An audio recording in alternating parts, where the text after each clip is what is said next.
नमस्कार दोस्तों, स्वागत है आप सभी का हिंदी महासागर में। आज हम पढ़ने वाले हैं दादी की घड़ी। दादी की घड़ी जो एक बाल मनोवैज्ञानिक कहानी है। यह हमारे जो वर्ग 2 चयन परीक्षा है हिंदी साहित्य, उसमें ये कहानी लगी हुई है। इस कहानी की लेखिका है मालती जोशी।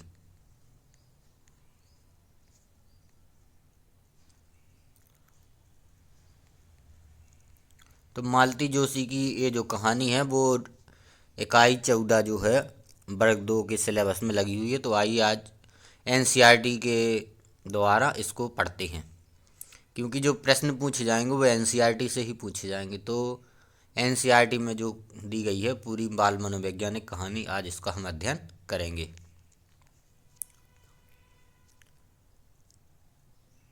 कहानी यहाँ से शुरू होती है कि घर में सबसे छोटा है दीपू।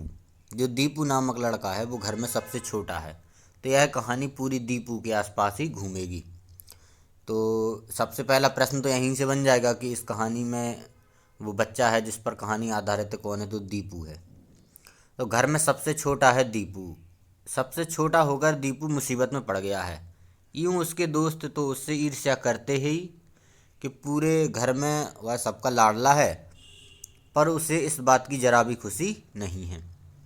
दिन भर तो उसे सबकी डांट डपट ही सुननी पड़ती थी। हर तरह की बेगाड होनी पड़ती। बेगाड होना यह एक मुहावरा है। इसके एवज में मम्मी या दादी थोड़ा सा दुलार दे दें तो कौन सी बड़ी बात थी। दीदी और भैया तो उसके बिना पैसे का नौकर समझकर दिन भर नचाते रहते। तो दीदी और भैया जो हैं उसे बिना पैसे का नौकर समझकर नचाते रहते हैं। बहुत अच्छा हुआ तो कभी एक आध टॉफ़ी या रंगीन चौक पकड़ा दी और छुट्टी। ज़्यादा से ज़्यादा यदि दी तो कभी एक आध टॉफ़ी पकड़ा दी और बस, कुछ नहीं देते थे। ऐसे मौके पर वह सोचता काश वह भी इन लोगों की तरफ बड़ा होता तो घर में उसका भी कुछ रौब रहता। भैया और दीदी बड़े बन गए हैं, अपने आगे किसी को कुछ नहीं गिनते। मान लिया कि बड़ी बड़ी क्लासों में पढ़ते हैं, पर इसका मतलब यह तो नहीं कि बाकी लोग निरे बुद्धू हैं। यह भी एक मुहावरा है। बाकी कम से कम दीपू के बारे में तो उनका यही ख्याल है। उन्हें इस बात की जैसे खबर ही नहीं थी कि दीपू अब बड़ा हो गया है, स्कूल जाता है, चौथी कक्षा में पढ़ता है। तो एक प्रश्न यहाँ से बन सकता है कि दीपू जो है कौन सी कक्षा में पढ़ता है, तो चौथी कक्षा में पढ़ता है दीपू। और तो और वह अपनी कक्षा का मॉनिटर भी है। तो दीपू जो है चौथी कक्षा का मॉनिटर भी है।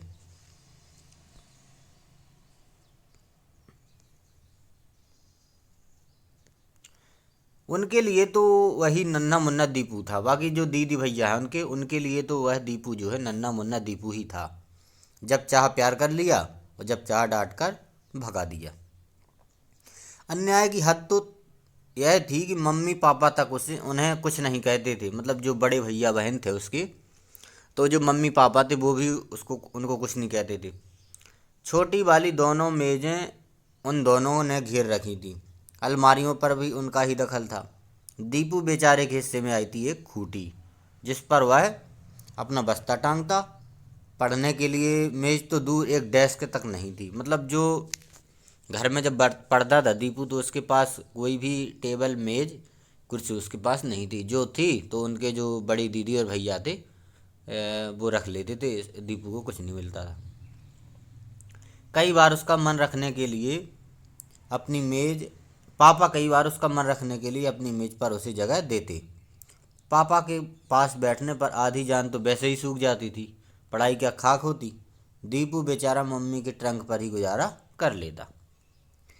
दीदी भैया जब पढ़ते होते तो घर में कोई ऊंची आवाज़ में बोलने का तक नहीं देता था। लेकिन जब दीपू पढ़ता था तो उसके पढ़ने में रेडियो के सुर मिलाकर घर सिर पर उठा लेते थे। तो जब दीपू पढ़ता था तो उसके टाइम पर रेडियो बजता था और उसकी पढ़ाई डिस्टर्ब होती थी। लेकिन जब दीदी और भैया पढ़ते थे तो कोई बिल्कुल ऊंची आवाज़ में भी बात नहीं करता था।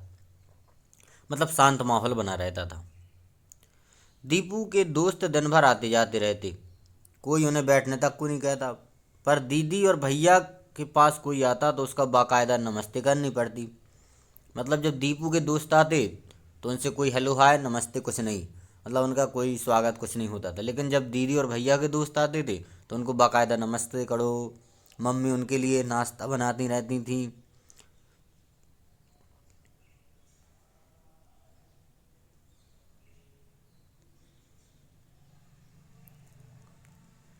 और दीपू बेरा बनकर रसोई घर से ड्राइंग रूम तक नाचता रहता।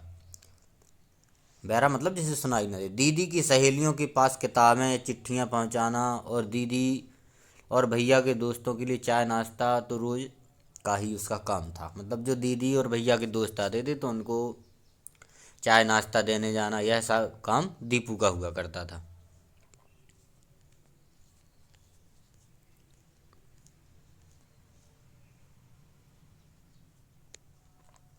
अब होती है असली कहानी सुनी, जो ए, पाठ का नाम है घड़ी दादी की।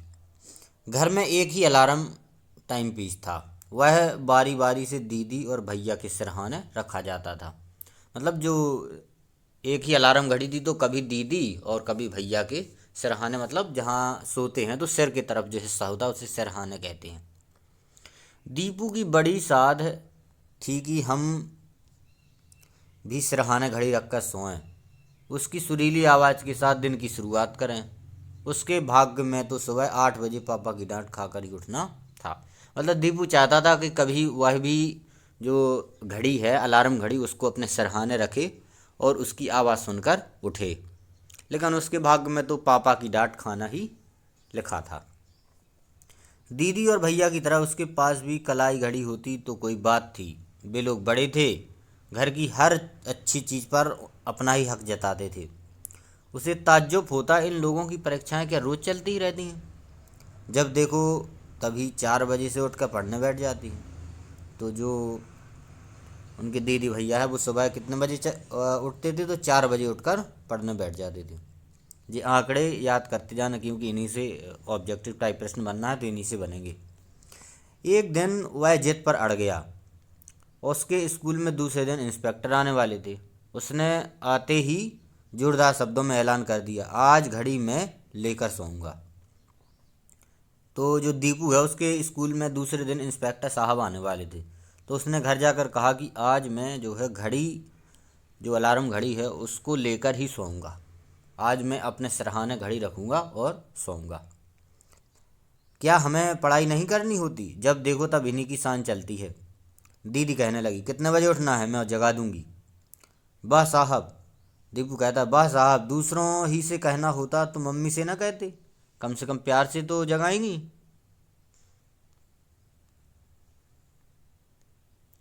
आखिर मम्मी को ही दया आ गई। बोली, सीलू, तेरी तो आज परीक्षा ख़त्म हो गई, कल तो तुझे जल्दी उठना नहीं है। एक आध बार दीपू का भी मन रख लिया करो। तो उसकी जो दीदी थी उसका नाम क्या था? सीलू। मम्मी की सिफारिश काम कर गई। रात को घड़ी वाला स्टूल उसके सरहाने था। मतलब जब वो सोया तो उसको स्टूल मिल गया जिस पर अलार्म घड़ी रखी रहती थी। उसे तो खुद चाबी भरने की इच्छा थी, पर दीदी का चेहरा देखकर चुप कर गया। घड़ी मिल रही थी, यही बहुत था। रात भर उसे अलार्म के सपने आते रहे। उसने अपनी सारी किताबें तकिए के नीचे रख ली थी। टेबल लैंप लगाने की भी सोच रहा था, पर डर के मारे चुप रहना पड़ा। वह 5 का अलार्म लगाकर सो गया। तो उसने कितने बजे का अलार्म लगाया? 5 बजे का। पर सुबह उठा तो धूप रोज की तरह कमरे में फैल चुकी थी। सिरहा ने देखा, घड़ी स्टूल समेत गायब थी। मतलब जो शाम को जब वो सोते समय घड़ी उसके पास रखी थी, जब वह सुबह उठा तो उसके सिर के पास वहाँ पर वो घड़ी नहीं थी। वह समझ गया कि दीदी ने उसके सो जाने के बाद यह कारस्तानी की होगी।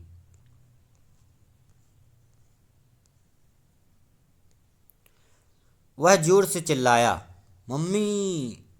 क्या है? मम्मी ने कहा, क्या है रे? रसोई से मम्मी की चिड़चिड़ी आवाज़ आई। सुबह सुबह उसके पास फालतू वक्त नहीं होता, उसने कहा। दीपू ने कहा, मेरी घड़ी कहाँ है? कमरे में कंघी करती हुई दीदी की ओर संदेह भरी नज़रों से देखते हुए वह चिल्लाया, घड़ी तो राजा भैया परलोक से धार गई। दीदी की आवाज़ में इतनी मिठास थी कि दीपू घबरा गया। दीपू ने पूछा, क्या हुआ? होना क्या था, रात को आपने वह एक किक मारी कि वह हाई जंप कर गई। मतलब उसने कहा कि दीदी ने कि जो तुमने रात में है घड़ी में लात मार दी। सेव करते हुए भैया ने जवाब दिया, लेकिन वह तो सिरहाने रखी थी, किक कैसे लगी। दीपू की कुछ समझ में नहीं आया। मतलब जब घड़ी जो है वो सिर की तरफ रखी रहती थी तो वहां पर लात कैसे लगती है। यदि पैरों की तरफ रखी होती तो लात लग जाती।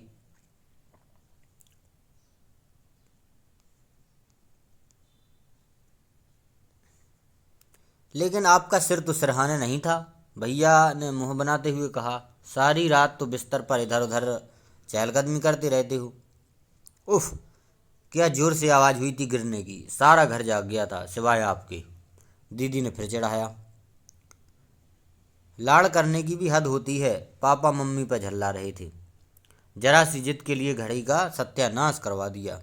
15-20 रुपए से कम नहीं लगेंगे सुधारने में। तो घड़ी को सुधारने में कितने रुपए लगेंगे, 15-20 रुपए के लगभग लगेंगे। यह भी फैक्ट है। दीपू इस तरह चौतरफा हमले से एकदम रुआंसा हो गया। आंगन में घड़ी खटिया पर चुपचाप पड़ी, खटिया पर जाकर चुपचाप बैठ गया।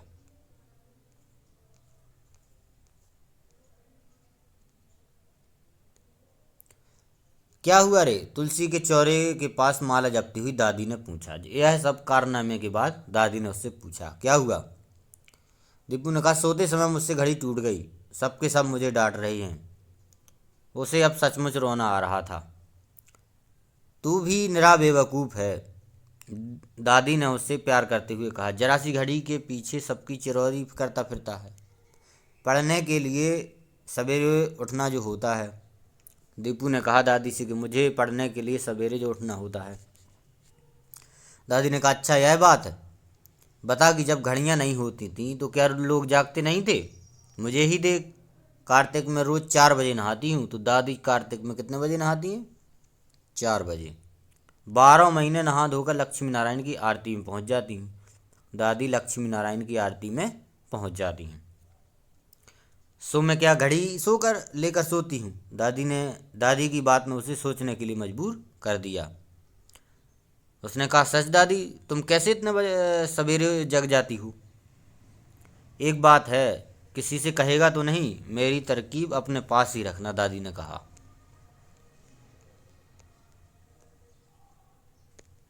दीपू ने सिर हिला दिया। दादी उसे अपने बिस्तर के पास ले गई, बोली, यह देख, यह जो मेरा तकिया है ना, इससे रात को सोते समय मैं कह देती हूँ, भाई तकिए राम सुबह 4 बजे जगा देना, और यह जगा देता है। तो दादी ने दीपू को क्या तरकीब बताई सुबह उठने की। उन्होंने बताया कि जब मैं रात को सोती हूँ तो सोते समय तकिए से कह देती हूँ, भाई तकिए राम मुझे सुबह 4 बजे जगा देना, और यह मुझे जगा देता है। दीपू ने तरकीब सुनी तो आश्चर्य से उसकी आंखें फैल गईं। दिन भर यही इंतजार करता रहा कि कब रात हो और वह तकिए का करिश्मा देखे। रात को उसने सबकी नज़र बचाकर तकिए से अपनी बात कही और इत्मीनान से सो गया। सुबह उठा तो वही 8 बज रहे थे, लेकिन जब उसने तकिए से कह दिया, लेकिन जब वह सुबह उठा तो कितने बज रहे थे, 8 बज रहे थे। दूसरे दिन भी यही हाल रहा। फिर तीसरे चौथे दिन मतलब यही हाल रहा। मतलब तकिए से कह देता लेकिन समय पर नहीं उठ पाता था। फिर उसने यह नुस्खा जो दादी ने बताया मन से निकाल दिया। समझ गया कि दादी को भूत प्रेतों और परियों की कहानियों की तरह यह तरकीब भी निरी गप ही थी। मतलब जो दादी ने तरकीब बताई तो उसे लगा कि जो दादी ने जैसे वो कहानी सुनाती रहती है भूत प्रेतों की, तो उसी की तरह जे तकिए वाली तरकीब भी एक गप ही थी। एक शनिवार को उसे फिर घड़ी की ज़रूरत महसूस हुई। इस बार उसने जिद नहीं की, वरन दीदी से कहा, दीदी मुझे सुबह 5 बजे जगा दोगी। दीदी ने कहा, कल ना बाबा, कल तो इतवार है। कल तो आप अपने राम 8 बजे पहले ही उठने नहीं कल तो अपने राम 8 बजे के पहले नहीं उठने के, दादी ने कहा।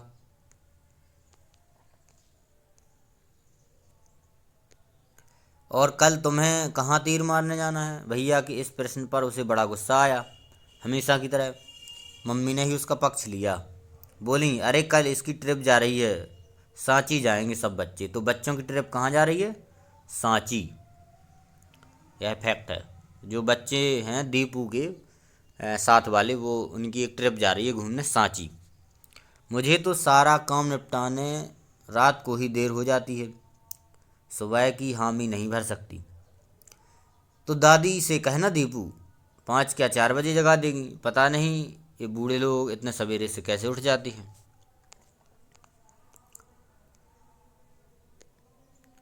कहती हुई दीदी अपनी रजाई में दबक गई, मतलब सो गई। दादी घर पर नहीं थी। 12 बजे से पहले उनके कीर्तन से लौटने की आशा भी नहीं थी। हताश होकर दीपू ने तकिए का आसरा लिया। तकिए भाई, मेहरबानी करके कल तो जगा ही देना, ठीक 5 बजे। 7 बजे तो बस ही निकल जाएगी। कैसा आश्चर्य था। सुबह जब उसकी आंख खुली तो चारों ओर अंधेरा ही था। वह समझा नहीं कि रात ही है, और डर के मारे दम साधे चुपचाप पड़ा रहा। थोड़ी देर बाद ही दादी के कमरे से रघुपति राघव राजा राम की आवाज़ आई। तो दादी क्या गा रही थी? रघुपति राघव राजा राम आई। और उसको कुछ जैसे ही ये आवाज़ सुनी उसने दादी की, तो उसे खुद धीरज बंधा। दौड़कर दादी के कमरे में गया। वह अभी रजाई में ही थी। दादी, मैं तुमसे पहले जाग गया, उसने विजयी मुद्रा में कहा। क्यों रे, इतनी जल्दी क्यों जाग गया? दादी ने कहा। दादी उसे रजाई में लपेटते हुए बोली, आज पिकनिक पर जो जाना है, पता है हम लोग सांची जाएंगे। उसने दादी को बताया कि हम लोग सांची जाएंगे।